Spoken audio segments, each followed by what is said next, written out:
Class এই টাইমে হবে। আচ্ছা দেখেন, আমরা হচ্ছে চ্যাপ্টার 5 শুরু করেছিলাম লাস্ট ক্লাসে। চ্যাপ্টার 5 থেকে হচ্ছে শুরু থেকে মেমোরি সিস্টেম নিয়ে কিছু জিনিস পড়েছিলাম। তারপরে এই মেমোরি হায়ারার্কি, এখানে হচ্ছে রিড রাইট সিগন্যাল ছিল, এমএফসি সিগন্যাল ছিল। অর্থাৎ প্রসেসর থেকে কিভাবে একটা রিড বা রাইট সিগন্যাল মেমোরির কাছে পাঠাই, এবং মেমোরি থেকে ডেটা নিয়ে আসি বা মেমোরিতে ডেটা কিভাবে পাঠাই, এগুলো দেখেছিলাম। তারপরে হচ্ছে এখান থেকে স্পিড অফ মেমোরি, এখানে ২ টাইপের মেমোরি ছিল, ক্যাশ মেমোরি এবং ভার্চুয়াল মেমোরি, যার মধ্যে ক্যাশ মেমোরির স্পিড অনেক বেশি ছিল আর ভার্চুয়াল মেমোরির সাইজ বেশি ছিল কিন্তু স্পিডটা কম ছিল। তো এই মেমোরি গুলো হচ্ছে আসলে সেমিকন্ডাক্টর দিয়ে তৈরি। মেমোরি হচ্ছে নরমালি ২ টাইপের, একটা হচ্ছে র্যান্ডম অ্যাক্সেস মেমোরি বা র্যাম, আর একটা হচ্ছে রিড অনলি মেমোরি বা রম। র্যান্ডম অ্যাক্সেস মেমোরি কি ছিল? এটা হচ্ছে একটা ভোলাটাইল মেমোরি, অর্থাৎ পাওয়ার অফ করলে সে তার কন্টেন্ট গুলাকে হারায় ফেলে, কন্টেন্ট গুলাকে প্রিজার্ভ করতে পারে না। আর এই প্রবলেমটাকে ফিক্স করার জন্যই হচ্ছে আমরা রিড অনলি মেমোরিতে যাচ্ছি। রিড অনলি মেমোরির কাজ হচ্ছে সে কন্টেন্ট গুলাকে স্টোর করতে পারে। পাওয়ার অন অফ এর সাথে তার কন্টেন্ট মনে রাখতে পারা বা স্টোর করতে পারার কোনো রিলেশন নাই। ওকে, দেন হচ্ছে আমরা এখান থেকে র্যামের একটা আর্কিটেকচার দেখেছিলাম, 128 বিটের বা 16/8 ডিকোডার একটা র্যাম দেখেছিলাম। দেন হচ্ছে র্যামের কিছু ক্লাসিফিকেশন দেখেছি, যেমন স্ট্যাটিক র্যাম, তারপরে ডাইনামিক র্যাম। স্ট্যাটিক র্যাম হচ্ছে ফাস্টার ছিল কিন্তু কস্টলি, কারণ এখানে হচ্ছে আমার প্রত্যেকটা সেলের জন্য 6টা করে ট্রানজিস্টর লাগে। একদিকে হচ্ছে ট্রানজিস্টর বেশি লাগতেছে, আর একদিকে হচ্ছে এই 6টা ট্রানজিস্টরকে নিয়ে আমি কিভাবে একত্রে একটা সেল ফর্ম করতে পারি। 6টা ট্রানজিস্টর জোড়া লাগে, এটার জন্য একটা কমপ্লেক্স অ্যালগরিদম লাগতেছে। সো স্ট্যাটিক র্যামের কস্টটা বেড়ে যাচ্ছে, কিন্তু যেহেতু 6টা ট্রানজিস্টর কাজ করতেছে এই কারণে এটার স্পিডটা বেশ বেশি ছিল। আর স্ট্যাটিক র্যামটাকে নরমালি হচ্ছে আমরা ইউজ করি ক্যাশ মেমোরি হিসেবে। ওকে, দেন ডাইনামিক র্যাম কি ছিল? ডাইনামিক র্যাম হচ্ছে স্ট্যাটিক র্যামের মতো অত বেশি ফাস্ট না, এই কারণে ওর কস্টও কম।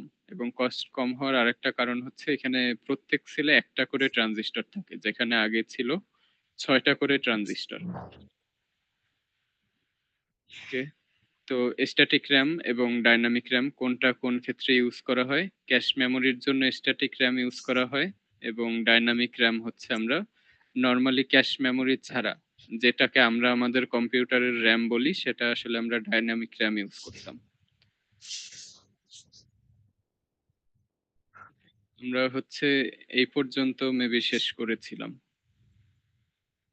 এই রিড অনলি মেমোরি থেকে শুরু করার কথা ছিল আজকে। উম, এই পর্যন্ত কি কেউ পড়েছি? বাসায় কি দেখেছি আর কেউ স্লাইড?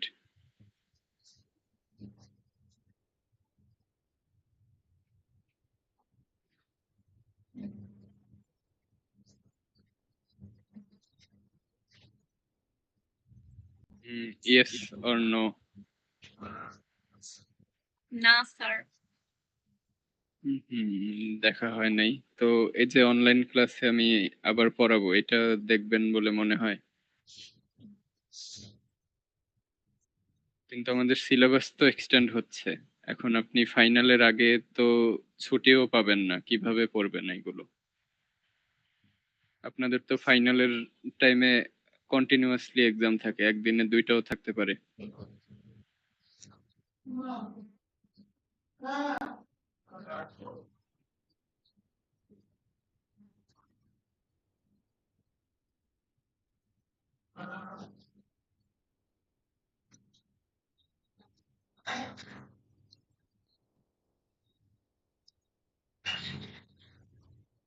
অনলাইন ক্লাসগুলো কি একটু বেশি প্রেসার হয়ে যাচ্ছে?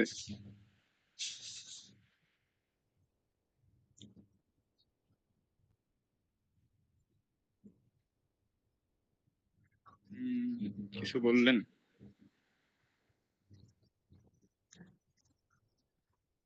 স্যার আসলে এক্সামের মানে ফাইনালের আগে তো হচ্ছে আপনার অ্যাসাইনমেন্ট প্লাস হচ্ছে মানে সিটি গুলা দেন হচ্ছে আপনার প্রেজেন্টেশন এগুলা নিয়ে তো একটু চাপ থাকে।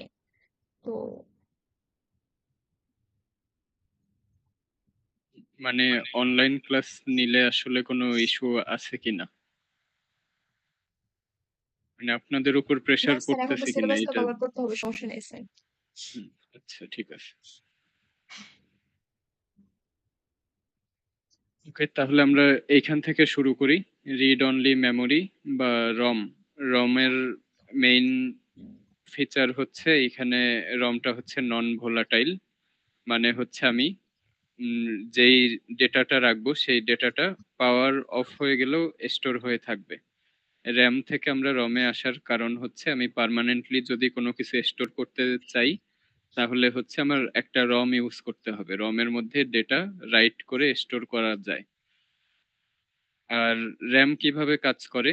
র্যাম হচ্ছে তার যখন যেই ডেটাটা লাগে সে হচ্ছে তখন ওইটাকে রম থেকে কপি করে নিয়ে এসে র্যামের মধ্যে রাখে এবং যখন ওই ডেটাটা নিয়ে তার কাজ করা শেষ সে তখন হচ্ছে ওই ডেটাটাকে ফেরত পাঠায় বা রিমুভ করে দেয় র্যামের মেমোরি থেকে।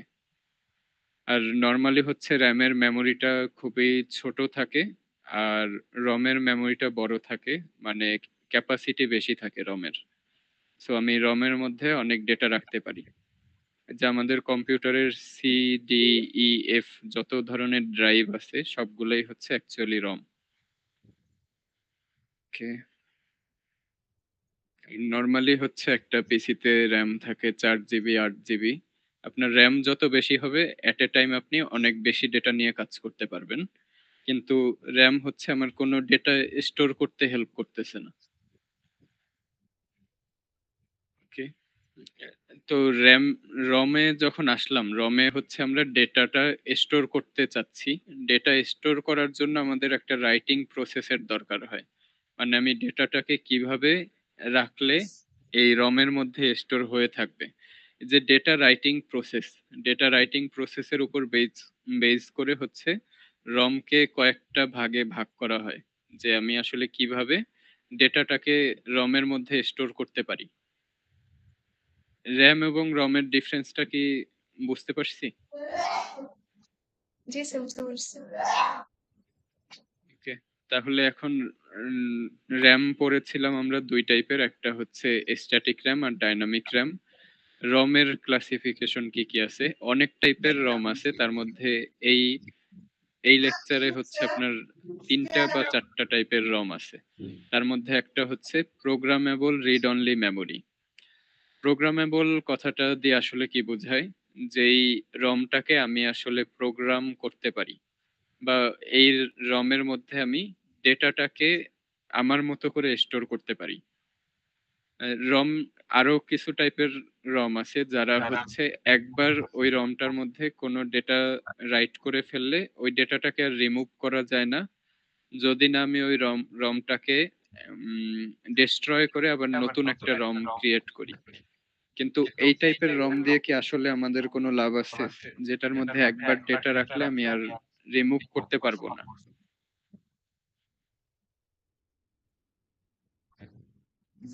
আমাদের দরকার হচ্ছে আমি ডেটা রাখতে পারবো, ডিলিট করতে পারবো, অর্থাৎ ডেটাটাকে মডিফাই করতে পারবো, এরকম একটা রম দরকার। কিন্তু কিছু রম আছে যারা হচ্ছে ডেটা রিমুভ করতে পারে না। তো এই প্রোগ্রামেবল রিড অনলি মেমোরি আসলে কি করতেছে? Allow the data to be loaded by a user. মানে একজন ইউজার হচ্ছে তার মতো করে ডেটাটাকে লোড করতে পারবে বা রাইট করতে পারবে রমের মধ্যে। ম্যানুফ্যাকচারার যে রমের, মানে যেই কোম্পানি হচ্ছে রমটাকে বানাইছে, তারা কোনো ধরনের ডেটা স্টোর করে দিচ্ছে না আপনার জন্য। আপনাকে ডেটা রাখার জন্য এনাফ একটা ক্যাপাসিটি দিচ্ছে। ম্যানুফ্যাকচার কিছু পরিমাণ ডেটা হচ্ছে ম্যানুফ্যাকচারিং টাইমে রাখতেছে, ওইটা হচ্ছে রমের জন্য। সিস্টেম প্রোগ্রাম বা রম আসলে কিভাবে ডেটাগুলোকে স্টোর করতেছে বা আপনি যখন কোনো কিছু রাইট করতেছেন কিভাবে রাইট করবেন, এই ইনফরমেশন গুলো থাকে। যেমন হচ্ছে আপনি একটা কত 1 টেরাবাইটের হার্ড ডিস্ক কিনে নিয়ে আসছেন। এই 1 টেরাবাইটের হার্ড ডিস্কের মধ্যে আপনি কি 1 টেরাবাইট পরিমাণ জায়গা ফ্রি পান? না স্যার। আহ, কিছু জায়গা হচ্ছে থাকে না, 1-2 জিবি পরিমাণ জায়গা কম থাকে। এটার কারণ হচ্ছে ওই যে ম্যানুফ্যাকচারার কিছু ইনফরমেশন দিয়ে দিছে, বা কোনো কারণে হচ্ছে আপনার এই হার্ড ডিস্কটা হচ্ছে নষ্ট হয়ে গেছে বা ফরম্যাট করে ফেলছেন আপনি ভুল করে। তাহলে আপনি ডেটা ব্যাকআপ রাখার ব্যবস্থা ম্যানুফ্যাকচারার করে রাখছে। যদি ডেটা ব্যাকআপ রাখার ব্যবস্থাটা না থাকতো তাহলে আসলে আমরা যেই ডেটাটা একবার ডেস্ট্রয় হয়েছে সেটাকে আর কখনো ফিরে পেতাম না। এই যে আমার ডেটা ডেস্ট্রয় হয়ে গেলে আমি কিভাবে ব্যাকআপ থেকে ফেরত আনতে পারি, এই টাইপের কিছু মেকানিজম রাখার জন্য আহ, এই রম গুলাতে আসলে কিছু পরিমাণ জায়গা নষ্ট হয়। ওই জায়গাটুকু বাদে বাকিটাতে হচ্ছে আমি আমার মতো ডেটা লোড করতে পারি। ওকে, দেন প্রোগ্রামেবল রমের আর কি ফিচার আছে? Process of inserting the data is irreversible. Irreversible মানে কি? আমি ডেটা একবার ইনসার্ট করলে এখান থেকে আর ডেটাটাকে রিমুভ করতে পারবো না। Storing information specific to a user in a ROM is expensive. মানে যদি আমি আমার মতো করে ম্যানুফ্যাকচারিং টাইমেই ডেটাগুলোকে রাখতে চাই তাহলে এটা আসলে খুবই এক্সপেন্সিভ হবে, কারণ আপনার জন্য স্পেসিফিক একটা রম ডিজাইন করতে হবে, সেম ভাবে আরেকজনের জন্য স্পেসিফিক একটা রম ডিজাইন করতে হবে। সো আমরা এই কারণে রমের মধ্যে জেনেরিক কিছু ইনফরমেশন রেখে দেই, ইউজার স্পেসিফিক কোনো ইনফরমেশন থাকে না। এবং এই যে ইউজার স্পেসিফিক ইনফরমেশন থাকতেছে না, এই কারণে আপনাকে ইউজার এন্ড থেকে প্রোগ্রাম করতে দেওয়া হয়েছে, মানে ইউজার এন্ড থেকে ডেটাটাকে রাইট করতে দেওয়া হয়েছে। তো এই যে ইউজার এন্ড থেকে আপনি রাইট করতেছেন পিরম এর মধ্যে, কিন্তু পিরম এর আসলে প্রবলেমটা কি রয়ে গেছে বলেন তো? পিরমটা হচ্ছে ইরিভার্সিবল, মানে ডেটা আমি একবার স্টোর করে ফেলছি, মানে এই পিরম থেকে আমি ডেটাটাকে আর রিমুভ করতে পারবো না। তো এই টাইপের রম দিয়ে কি আসলে আপনার কোনো লাভ আছে?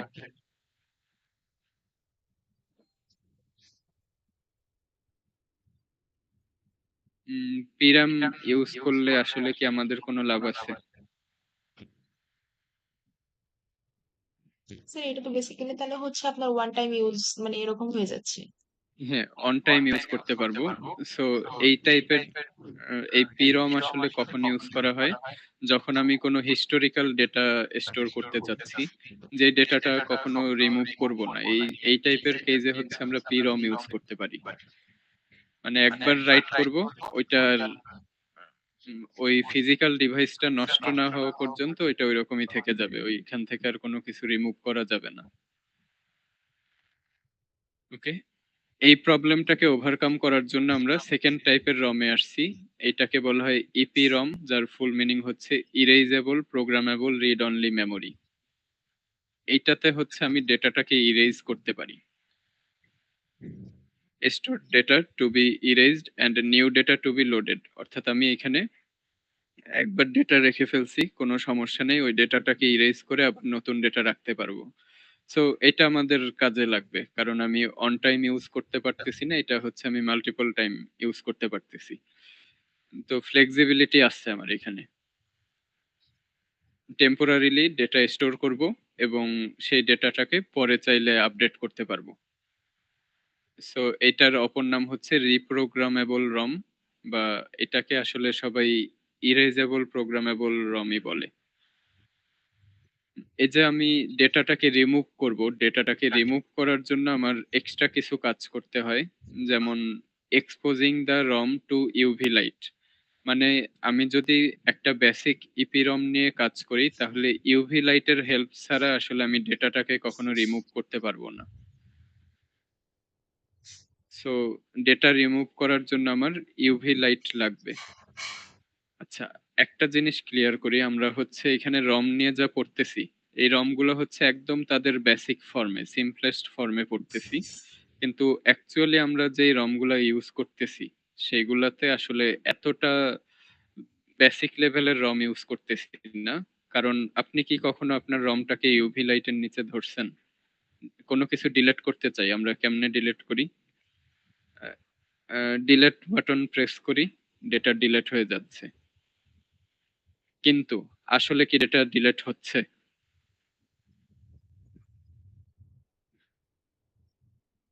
আপনি ডিলিট বাটনে প্রেস করে ডেটা ডিলিট করতেছেন, হারিয়ে যায় স্যার। ডেটা ডিলিট হচ্ছে না। হ্যাঁ, আপনি হচ্ছে আজকে বাজার থেকে 1 টেরাবাইটের একটা হার্ড ডিস্ক কিনে নিয়ে আসছেন। আজকে হচ্ছে ধরেন আপনি 1 টেরাবাইটের কিছু কম, ধরি হচ্ছে আমরা 0.9 টেরাবাইট পরিমাণ জায়গা আজকে ফাঁকা দেখতে পাচ্ছি কিনে আনার পরে। 0.1 টেরাবাইট জায়গা হচ্ছে ম্যানুফ্যাকচারার ইউজ করে ফেলছে। ওইটাতে আমার হাত দেওয়ার কোনো অপশন নাই। সে আমাকে ইউজ করার জন্য দিয়েছে এই 0.9 টেরাবাইট। এই 0.9 টেরাবাইট থেকে আমি 1 বছর ধরে ডেটাগুলা রেখে রেখে ইউজ করলাম। এখন আমার কাছে ফাঁকা আছে 0.2 টেরাবাইট। মানে আমি স্টোর করে ফেলছি 0.7 টেরাবাইট পরিমাণ ডেটা। এই 0.7 টেরাবাইট ডেটা এখন আমার দরকার হচ্ছে না, আমি এটাকে ডিলিট করে দিচ্ছি। ডিলিট করার পর আমার কত টেরাবাইট জায়গা হওয়া উচিত? এই 0.9 টেরাবাইট জায়গা হওয়া উচিত, তাই না?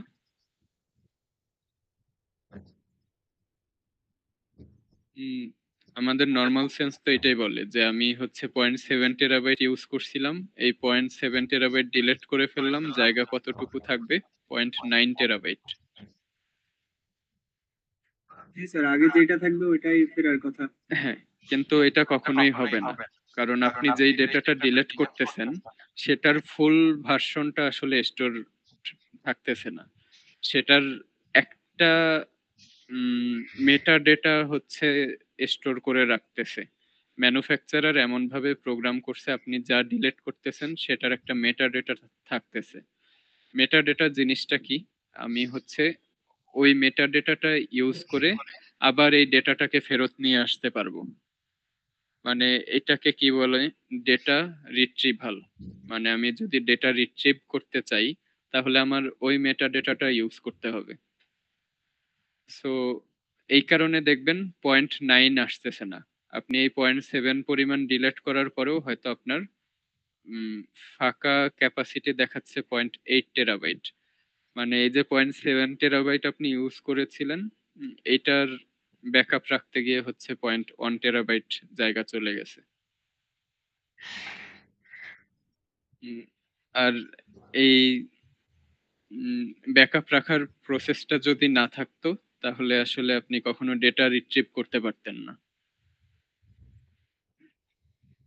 সেম ভাবে আপনি হচ্ছে সাপোজ ফেসবুকে কোনো একটা স্ট্যাটাস দিছেন বা আপনার কোনো একটা ছবি আপলোড দিছেন এবং আপনার আসলে খুবই কি বলবো, মুড সুইং হয়, রাইট?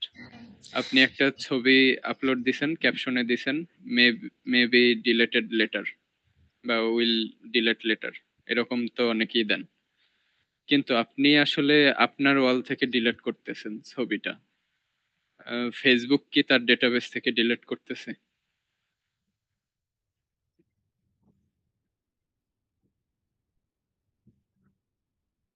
না স্যার, ওটা স্টোরি থাকবে। হুম। একটা জিনিস খেয়াল রাখবো, আমি যখনই কোনো ডিজিটাল প্ল্যাটফর্মে বা অনলাইনে আমার কোনো একটা ডেটা শেয়ার করতেছি, ওই ডেটাটা কখনোই আসলে রিমুভেবল না। জাস্ট আমি হচ্ছে আমার এন্ড থেকে ডেটাটাকে দেখতে পাচ্ছি না, কিন্তু ওই প্ল্যাটফর্ম থেকে আসলে এই ডেটাটা ফুললি ইউজেবল। মানে ফেসবুক আপনার ওই ইমেজ নিয়ে সে তার অন্য কাজে লাগাতে পারবে। মানে হচ্ছে মেটা তার ওই জেমিনি মডেলকে ট্রেন করতে পারবে আপনার ইমেজ দিয়ে, কিন্তু আপনি জানেন আমি ডিলিট করে দিছি এটা।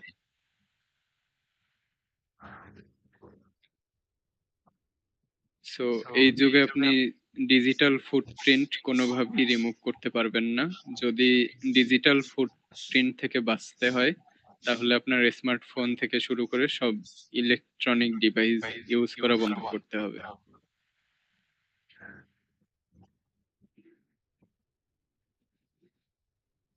Okay, তাহলে আমরা হচ্ছে আবার এইদিকে ফিরি। পিরম যার একটা প্রবলেম ছিল, যে ডেটা লিখতেছি সেই ডেটার ডিলিট করা যায় না, আপডেট করা যায় না। এই কারণে আমরা ইপিরমে আসলাম। ইপিরমে হচ্ছে আমি ডেটাটাকে রিমুভ করে আবার নতুন ডেটা রাখতে পারি। এরপরে দেখেন, ইপিরমেরও একটা প্রবলেম ছিল। ইপিরমে আমি ডেটাটাকে রিমুভ করতে চাইলে আমার কি করতে হয়? ইউভি লাইটের নিচে এক্সপোজ করতে হয় আমার রমটাকে। কিন্তু এটাও আসলে প্রবলেম। ইউভি লাইট আপনি সব সময় কোথায় পাবেন? এই কারণে আমরা আরেক টাইপের রমের কাছে আসি, electrically erasable programmable read only memory, যাকে বলা হয় ইইপি রম। এখানে হচ্ছে আমরা উম, আহ, এটাতেও ইউভি লাইটের নিচে এক্সপোজ করি, কিন্তু আমার ফিজিক্যাল ডিভাইসটাকে হচ্ছে আহ, ঠিক যেভাবে ইপিরমের জন্য আমার এক্সপোজ করতে হয়, ঠিক একইভাবে ইইপিরমের জন্য এক্সপোজ করতে হয় না আমার ফুল ফিজিক্যাল ডিভাইসটাকে। মেকানিজমে কিছুটা চেঞ্জ আছে। আচ্ছা, এখানে এই যে ইউভি লাইটের ব্যাপারটা আসতেছে, ইউভি লাইটটা আসলে আছে কোথায়? আমি আপনি তো কখনো ইউভি লাইটের নিচে এক্সপোজ করতেছি না রমটাকে, কিন্তু এই যে রমটা কাজ করতেছে ওইটার ভিতরেই হচ্ছে এই মেকানিজমটা আছে। আমি যখন ডিলিট করতে চাচ্ছি, এই ইউভি লাইটের একটা ইফেক্ট থাকে। অর্থাৎ আপনি যখন কোনো একটা ইলেকট্রিক ডিভাইসে ডেটা রাইট করতে যান, ডেটা রিমুভ করে আপডেট করতে যান, তখনই এই ইউভি লাইটটা আসে। অর্থাৎ আমি যত বেশি ইলেকট্রিক বা ইলেকট্রনিক ডিভাইস ইউজ করব, আমার ইউভি রে তত বেশি ইউজ হচ্ছে এবং পরিবেশের তত ক্ষতি হচ্ছে। ওকে, তো এইখানে আমার কি করতে হয়?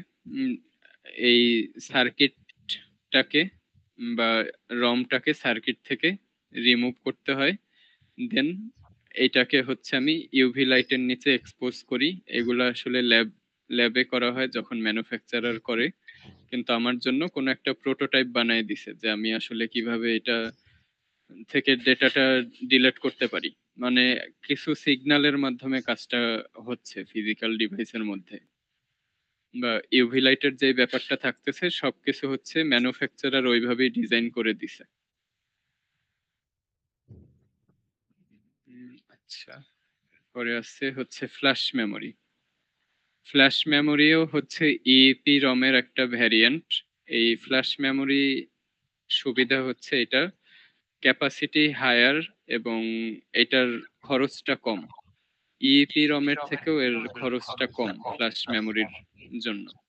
তো ফ্ল্যাশ মেমোরিতে আসলে কি করা হয়? Read the contents of a single cell but write the contents of an entire block of cells. মানে আমি যখন প্রসেসর থেকে ফ্ল্যাশ মেমোরির কাছে একটা রিকোয়েস্ট পাঠাবো, এটা হচ্ছে আমার প্রসেসর। আমি কোনো একটা ডেটা রিড করতে মেমোরির কাছে সিগন্যাল পাঠালাম। ডেটা যখন রিড করতেছি তখন রিড করব কিভাবে? একটা ডেটা রিড করতেছি, কিন্তু আমি যখন একটা রাইট সিগন্যাল পাঠাবো বা ফ্ল্যাশ মেমোরিটার মধ্যে রাইট করতে চাবো কোনো নতুন ডেটা, তখন একটা একটা করে ডেটা রাইট করি না। ডেটা রাইট করার জন্য আমি ফুল একটা ব্লক রাইট করি। একটা ব্লক মানে কি? অনেকগুলো ডেটা হতে পারে। একটা ডেটার পরিবর্তে অনেকগুলো ডেটা এট এ টাইম হচ্ছে আমি রাইট করি। আমরা সামনে হচ্ছে রিড এবং রাইটের টেকনিক পড়বো, যে কিভাবে আসলে আমি রিড রাইট করি প্রসেসরের সাহায্যে। ওকে, পাওয়ার কনজাম্পশন এটাও লো থাকে ফ্ল্যাশ মেমোরির ক্ষেত্রে। আহ, এই পাওয়ার কনজাম্পশন যেহেতু কম, এই কারণে হচ্ছে আমি ল্যাপটপ গুলোতে মেইনলি ফ্ল্যাশ মেমোরিটা ইউজ করে থাকি। কারণ ল্যাপটপে আমি ডিরেক্টলি পাওয়ার সাপ্লাই করি না সব সময়, এখানে হচ্ছে ব্যাটারির মাধ্যমে চলে ল্যাপটপ। তো এরপরে single flash chips are not sufficiently large, so larger memory modules are implemented using flash cards and flash drives. মানে আমরা হচ্ছে 1 টেরাবাইটের একটা হার্ড ডিস্ক ড্রাইভের কথা বলতেছি। এই 1 টেরাবাইটের হার্ড ডিস্ক ড্রাইভ একটা ফিজিক্যাল ইউনিট না। আমার কাছে আসলে সে একটা বক্স হিসেবে দিচ্ছে, এটা হচ্ছে আমি হার্ড ডিস্ক ড্রাইভ হিসেবে চিনতেছি। কিন্তু এই বক্সটার মধ্যে আসলে অনেকগুলো স্মলার ফ্ল্যাশ কার্ড আছে বা ফ্ল্যাশ ড্রাইভ আছে, সেইগুলাকে একত্রে কোনোভাবে জোড়া লাগিয়ে ওইটাকে একটা হার্ড ডিস্কে কনভার্ট করা হয়েছে। হার্ড ডিস্ক দেখছেন পিসির কখনো? জি স্যার। একটা হার্ড ডিস্ক, তারপরে এটাকে আসলে ডিস্ক কেন বলা হয়? এরকম অনেকগুলো ডিস্ক থাকে এটার মধ্যে। এই যে এক একটা ডিস্ক, এই এক একটা ডিস্ক হচ্ছে আসলে এক একটা ফ্ল্যাশ কার্ড বা ফ্ল্যাশ ড্রাইভ। এই হার্ড ডিস্ক থেকে আমি ডেটাটাকে রিড করার জন্য কিছু মেকানিজম থাকে এবং কোনো ডেটা কারোর সাথে ওভারল্যাপ হয় না। আমি হচ্ছে একটা রিড রাইট হেড ইউজ করি ডেটাটাকে রিড করার জন্য, এবং যে ডিস্কের সাইজগুলো ডিফারেন্ট থাকে। এই ডিফারেন্ট সাইজের ডিস্কের জন্য আসলে আমি মাল্টিপল ডেটা এট এ টাইম স্টোর করতে পারি, মানে অনেকগুলো ফ্ল্যাশ ড্রাইভকে একসাথে জোড়া লাগাতে পারি। এটা হচ্ছে ফ্ল্যাশ ড্রাইভ 1, এটা 2, এটা হচ্ছে 3, এভাবে আমার যতগুলো ইচ্ছে আমি ফ্ল্যাশ ড্রাইভ একত্রে জোড়া লাগাতে পারি। তো এই কারণে হচ্ছে আমার ফ্ল্যাশ ড্রাইভ বা ফ্ল্যাশ কার্ড এটা দিয়ে হার্ড ডিস্ক ডিজাইন করাটা ইজি, কারণ এক একটা ইউনিট খুবই সিম্পলেস্ট এবং এদের পাওয়ার কনজাম্পশনও কম থাকে। মানে আপনার পাওয়ার কনজাম্পশন যত কমাতে পারবেন আপনার সিস্টেমটা তত বেটার। আপনি যে নতুন কোন একটা মেমোরি সিস্টেম ডিজাইন করতেছেন ওইটা কেন অন্য কেউ ইউজ করবে? আপনি যখন একটা নতুন মোবাইল কিনতে যাচ্ছেন তখন কি দেখে কিনেন মোবাইলটা?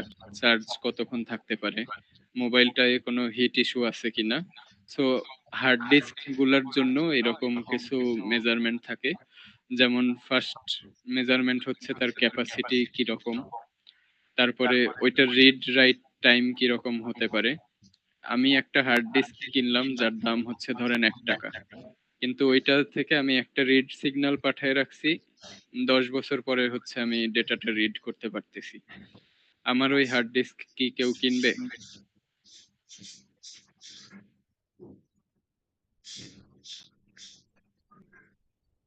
আহ, কেনা উচিত না, রাইট?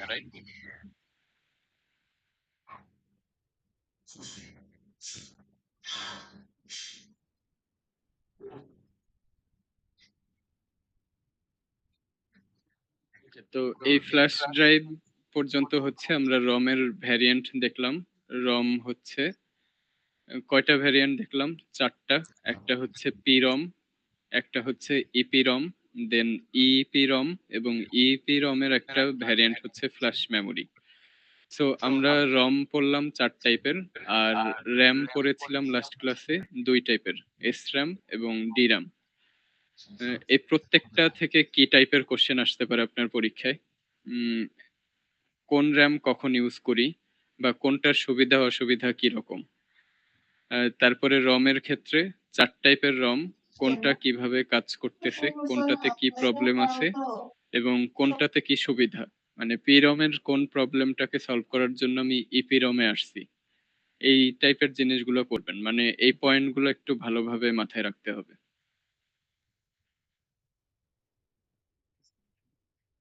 আচ্ছা, এরপরে আসেন, এখানে কিছু অ্যাক্রোনিমের লিস্ট দেয়া আছে, এটা জাস্ট দেখার জন্য, মুখস্থ করতে হবে না, এগুলোর নাম এমনিতেই আপনি পারবেন। Okay, আমাদের নেক্সট টপিক হচ্ছে মেমোরি হায়ারার্কি। মেমোরি হায়ারার্কি বলতে আসলে আমি কি বোঝাই? আমি আমার একটা কম্পিউটার বিল্ড করতে চাচ্ছি। এই কম্পিউটারে আমি কোন মেমোরির পর কোন মেমোরি ইউজ করব। যখন আপনি একটা পিসি বিল্ড করতে যান তখন কি কি মেমোরি চুজ করেন? আমরা নরমালি হচ্ছে ডাইনামিক র্যাম, র্যাম এবং রম বা হার্ড ডিস্ক এইগুলা হচ্ছে চুজ করি। কিন্তু এই যে স্ট্যাটিক র্যাম, এটা হচ্ছে আমার প্রসেসরের সাথে থাকে। সো আমরা এই স্ট্যাটিক র্যামটা আসলে নিজে চুজ করি না, আমি যেই প্রসেসরটা কিনতেছি সেই প্রসেসরের সাথেই থাকে। তো আমি যখন কোনো একটা ডেটা নিয়ে কাজ করব, কোন মেমোরিটা আগে আসে, কোন মেমোরিটা পরে আসে, এটার উপর বেস করে হচ্ছে আমরা একটা ডায়াগ্রাম আঁকতে পারি। যেমন প্রসেসরের মধ্যে দেখেন রেজিস্টার আছে কিছু, আমরা শুরু থেকে পড়ে আসতেছি। দেন প্রসেসরের সাথে ইন্টিগ্রেটেড একটা ক্যাশ মেমোরি থাকে, যেটাকে বলা হয় এল অন ক্যাশ।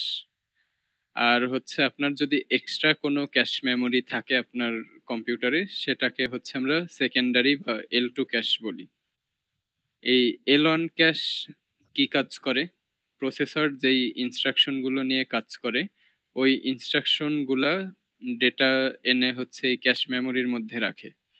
কনসেপ্টটা কি ছিল যেন, আমি হচ্ছে প্রসেসর তার কাজ করতে গিয়ে ডেটাটা তার পরে বলে ক্লোজেস্ট দিবা। ডিস্টেন্সে পায়।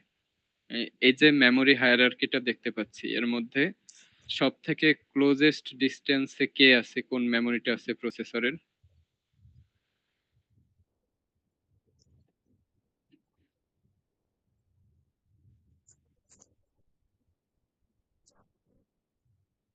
প্রসেসরের সব থেকে কাছে আছে কোন মেমোরিটা? প্রাইমারি কেস মেমোরির স্যার পরে নাকি রেজিস্টারটা হচ্ছে? তো সব থেকে ক্লোজেস্ট, তাই না? রেজিস্টার হচ্ছে আমার খুবই কম সংখ্যক থাকে। সো রেজিস্টারে আসলে আমি কি করি, এই অ্যারিথমেটিক লজিক্যাল ইউনিট বা এএলইউ হচ্ছে যেই কাজগুলো পারফর্ম করে, সেইগুলোকে হচ্ছে আমরা রেজিস্টারের মধ্যে রাখি। কিন্তু কোনো একটা ডেটা এই মেইন মেমোরি থেকে নিয়ে আসার পরে সেটাকে হচ্ছে আমরা আগে ক্যাশ মেমোরির মধ্যে রাখি।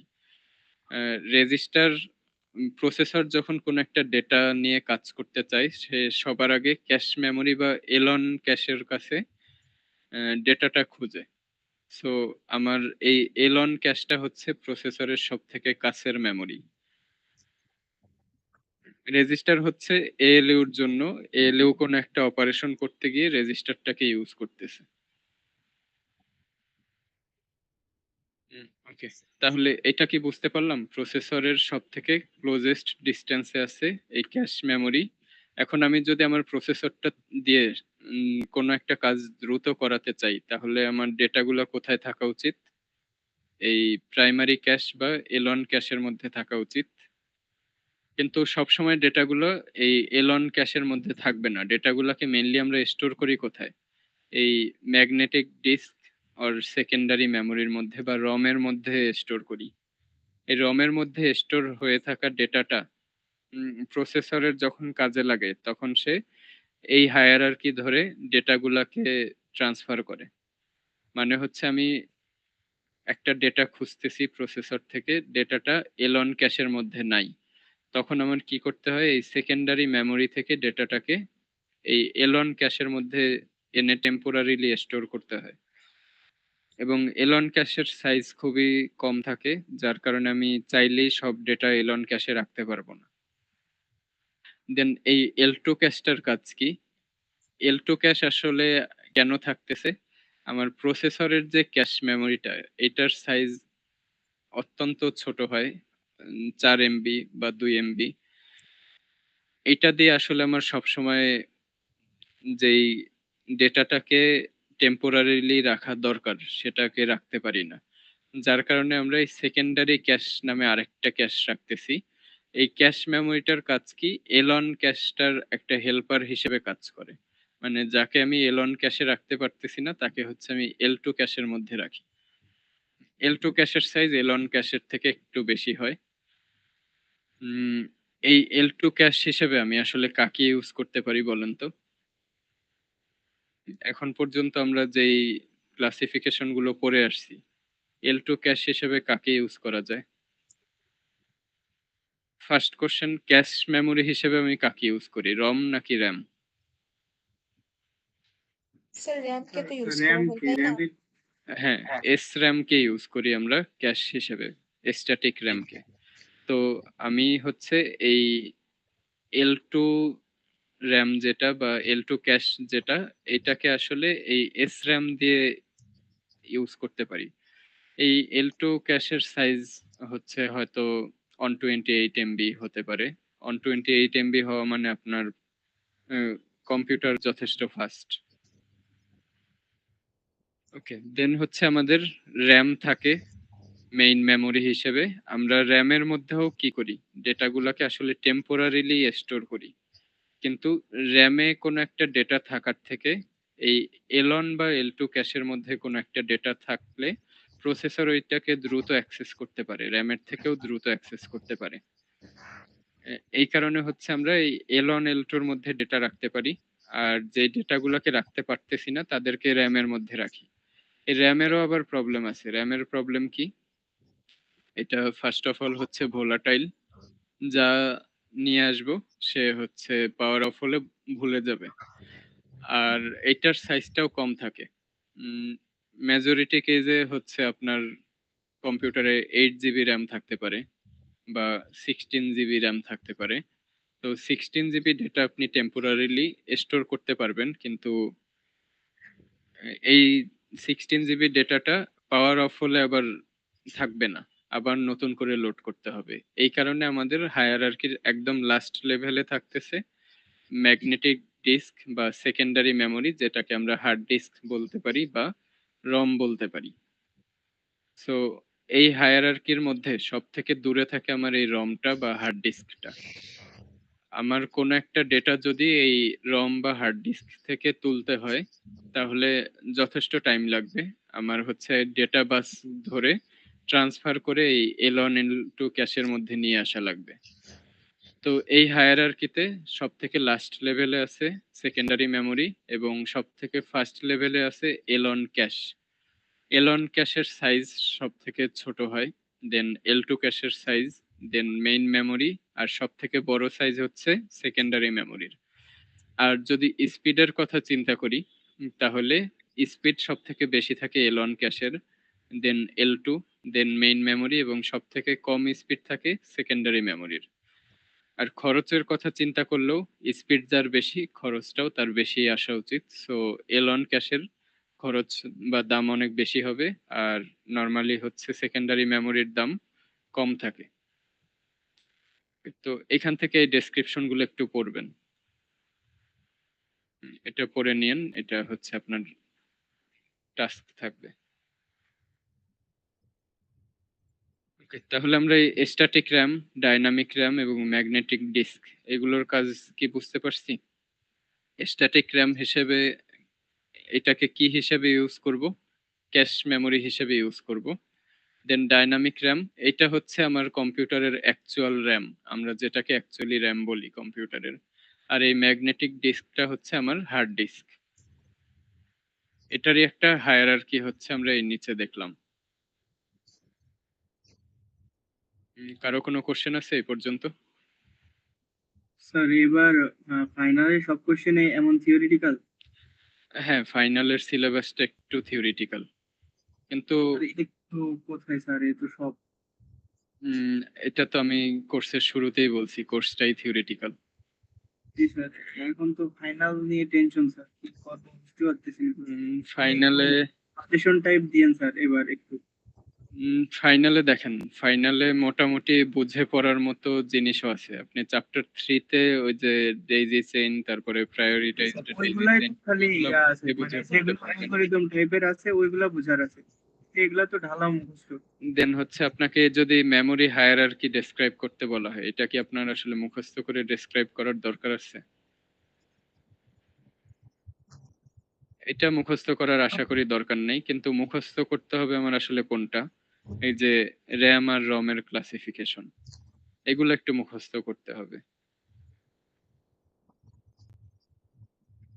স্যার ফাইনালে একটা চেষ্টা করা কোশ্চেন। হবে যেন একটা ব্যালেন্স রাখা যায়, মানে মুখস্থ টাইপ কোশ্চেন এবং মানে ডিরেক্ট মুখস্থ করতে হচ্ছে যেটা, আর বুঝে লেখা যাচ্ছে এরকম কোশ্চেন, এগুলার একটা রেশিও মেনটেন করার চেষ্টা করব, যেন আপনার সব মুখস্থ টাইপের দিকে না চলে যায়। আরেকজন কিছু বলছিলেন? স্যার এখানে তো বেসিক্যালি তাহলে হচ্ছে ডিফারেন্স মানে একটার প্রবলেম আরেকটা কিভাবে ওভারকাম করতে পারে, সো ওই দিক দিয়ে হচ্ছে অপটিমাল সলিউশন যেটা, এরকম হ্যাঁ, কোশ্চেন। হ্যাঁ, মানে কোনটা বেটার কার থেকে। জি স্যার।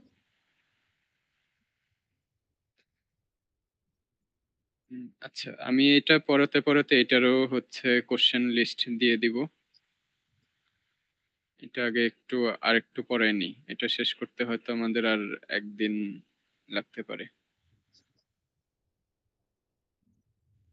তাহলে মেমোরি হায়ারার্কি পর্যন্ত বুঝি নাই এমন কিছু আছে? আসলে খুব বেশি বোঝার কিছু নাই।